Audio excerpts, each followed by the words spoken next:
every time we thought I was going to go and get it, they would throw a red flag and say, oh, we need proof of this. Oh, we need proof of this. And by then, now I had two alien number, which is how immigration identifies you. I had one the way I came into the United States, which is under a parolee, and I was allowed in the United States.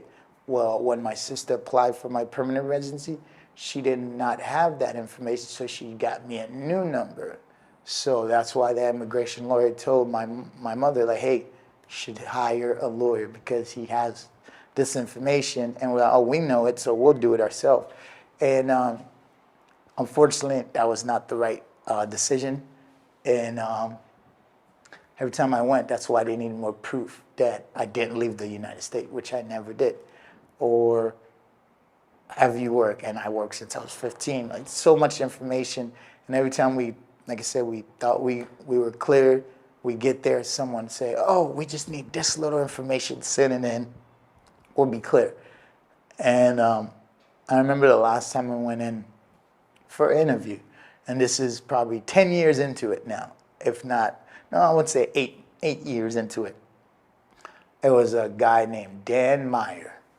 I get there with my mother, and we walk in like, hey, and as soon as we get there, he basically said, she can't come in. I'm like, what? I don't know if he thought she was my girlfriend, but he's like, she can't come. I'm like, that's my mother. She adopted. No, okay, she can't come in. And when he takes me into his office, and he pulls up my paperwork, he goes, well, you have two alien numbers, you have two birthdays, you have two this. How do I know you didn't leave the United States and come back? Why do I know this? How do I? And mentally grown, I wasn't. Like, I was still a child. So instead of having the right answers, I just broke down and cried and plead instead of, like, I haven't left, and crying. So it didn't help. And basically he told me, like, well, I'm not going to give it to you because I don't believe you're telling me the truth. And sent me on my way, more paperwork. And I remember certifying it, overnight it to him, everything he asked for, and heard nothing back. That was 2 years later. A year later, we wrote back and we said, hey, here's the proof, we sent everything, and nothing back. Then 2 years later, nothing back. By then, I'm still legal. I still have my license. I still work. I still do everything. It's just no permanent residency. I'm just still a. Oh yeah. I am still a parolee and a parentless child, which that's what my permanent residency was filed under. It's called the HRIFA law. It's a child that come into the United States without parent. Without either parent, and I qualify for that in every mean necessary. I have no parent. I'm in the United States by myself, and by then I have no connection to my cousins / my brothers or my half brothers, and my sister have not talked to me in years. So other than my parents, my foster parents, I have no family in the U.S. And I remember in 2009 now, it's 2009, I made a bonehead decision, and I live with it still. And I was driving, I got pulled over, and I've never been in trouble in my life, never broken the law, never did anything, and I get pulled over, and they asked me questions, I answered it truthfully. I got in trouble. I paid my debt to society. It was quick and simple. It was just one of those, here's a ticket, here's this, and have a merry day. I go about my business, and that decision, a $250 decision, changed my life for the worse. I would have never thought of it. I could say I could have lied. I could say I could have did a lot of things, but all I know is to tell the truth and to just, especially to authorities, and it changed. And I would say 2 years later, immigration sent me a letter and said, hey, we need you to come see us.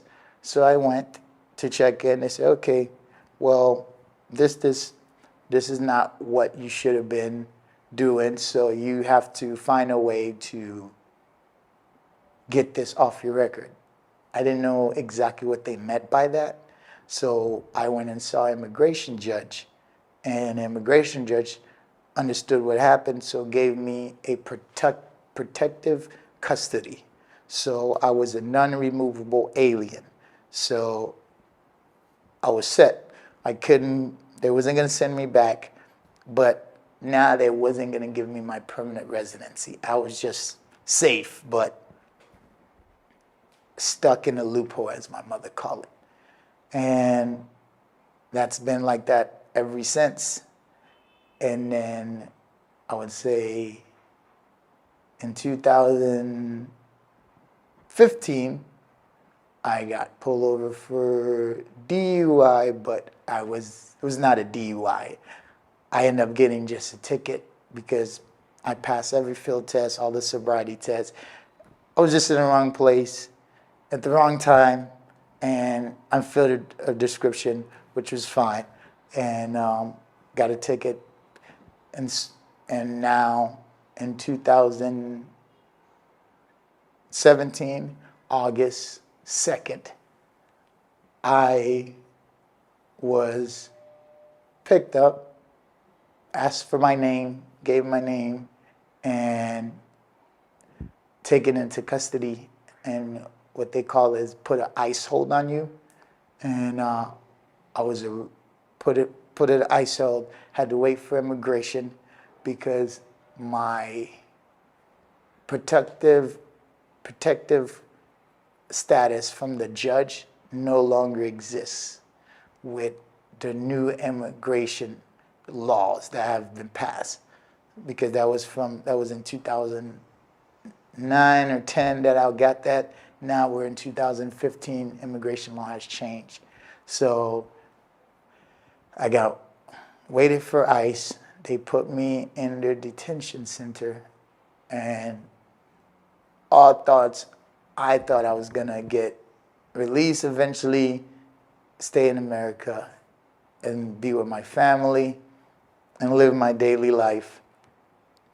And instead, I spent 5 months in immigration custody, and then on October 23rd, a judge fined me. I basically don't have the right to stay in America anymore. That was the decision. I could have appealed it. Me and my family decided not to, because I still have the opportunity to go back, hopefully one day, by not appealing it, because immigration law, if you get a final decision from a judge, you're banned, a ban of minimum of 10 years, where what I selected to do was just accept the decision of the judge and go with that route. And I remember telling the judge my story.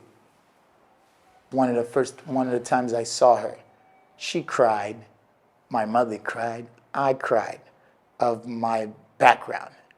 And she told me, we probably won't get that far. When I told her my home country, Haiti, does not have records of me or do not know who I am, she told me, hey, we probably won't get that far. From what I can see, there's no purpose of you getting sent back to your country. But that wasn't the case. At the end of the day, the decision was made. I moved, and I told her how I paid my taxes since I was 15. I told her how I own a business for 12 years, all the things I've accomplished in my community, everything that I've done to give back, none of it mattered. Her decision was I had to move on. I wasn't allowed to say bye to my family. I wasn't allowed to take what I have. I was just told I lost. You could take it or pill it, but that's just a loophole. They can hold you longer, and that's not something I wanted. So here I am now. I was deported to Haiti January 16th on my own with no family, no anything. Not getting to say bye to my sisters, my mother, my father, anyone. And I spent time in Haiti, and now I am blessed to be in DR with loved ones and telling my story. And one thing I do believe is my story is just now for another chapter. It's not over. There is a bigger plan that I yet to see, and I don't know where it's going to take me, but I am confident in just saying I plan to leave the world a better place than I found it. I plan on just being best as I can be. I learned something a while ago. It's Ubuntu. I am because we are.